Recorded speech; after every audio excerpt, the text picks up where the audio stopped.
Chapter 8. And the men of Ephraim said unto him, Why hast thou served us thus, that thou calledst us not, when thou wentest to fight with the Midianites? And they did chide with him sharply. And he said unto them, What have I done now in comparison of you? Is not the gleaning of the grapes of Ephraim better than the vintage of Abiezer? God hath delivered into your hands the princes of Midian, Oreb and Zeeb. And what was I able to do in comparison of you? Then their anger was abated toward him when he had said that. And Gideon came to Jordan and passed over, he and the 300 men that were with him, faint, yet pursuing them. And he said unto the men of Succoth, Give, I pray you, loaves of bread unto the people that follow me, for they be faint. And I am pursuing after Zebah and Zalmunna, kings of Midian.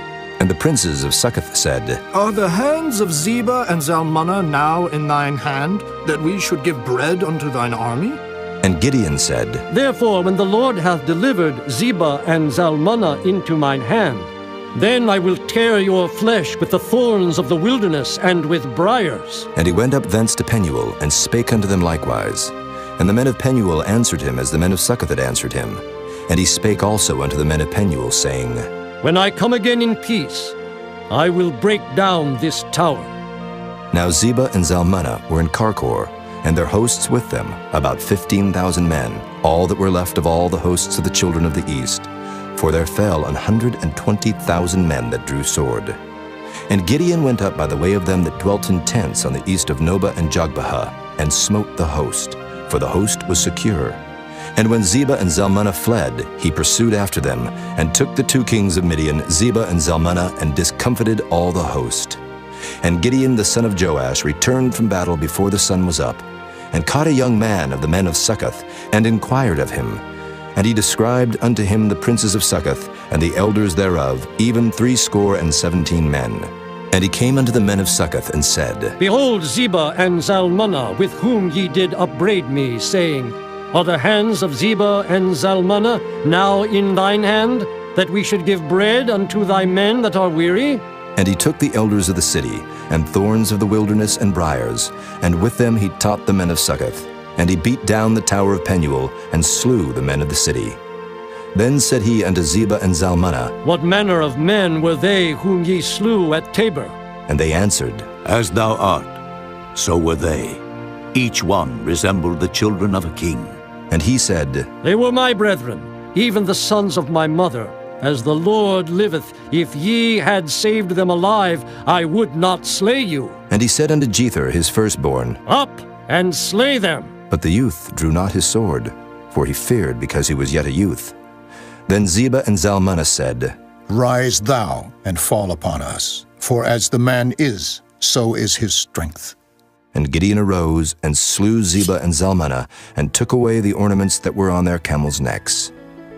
Then the men of Israel said unto Gideon, Rule thou over us, both thou and thy son, and thy son's son also, for thou hast delivered us from the hand of Midian. And Gideon said unto them, I will not rule over you, neither shall my son rule over you.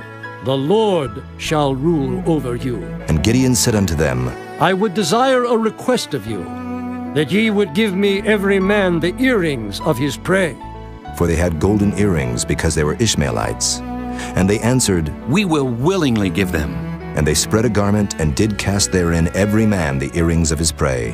And the weight of the golden earrings that he requested was 1,700 shekels of gold, beside ornaments and collars and purple raiment that was on the kings of Midian, and beside the chains that were about their camels' necks.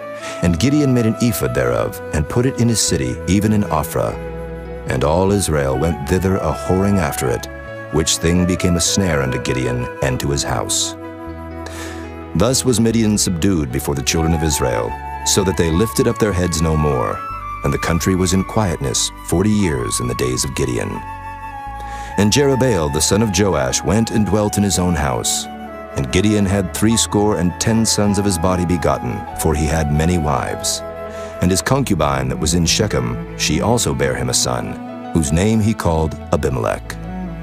And Gideon the son of Joash died in a good old age, and was buried in the sepulchre of Joash his father, in Ophrah of the Abiezrites.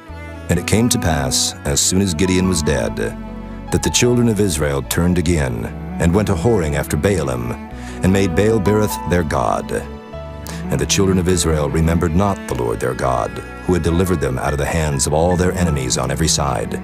Neither showed they kindness to the house of Jerubbaal, namely Gideon, according to all the goodness which he had showed unto Israel.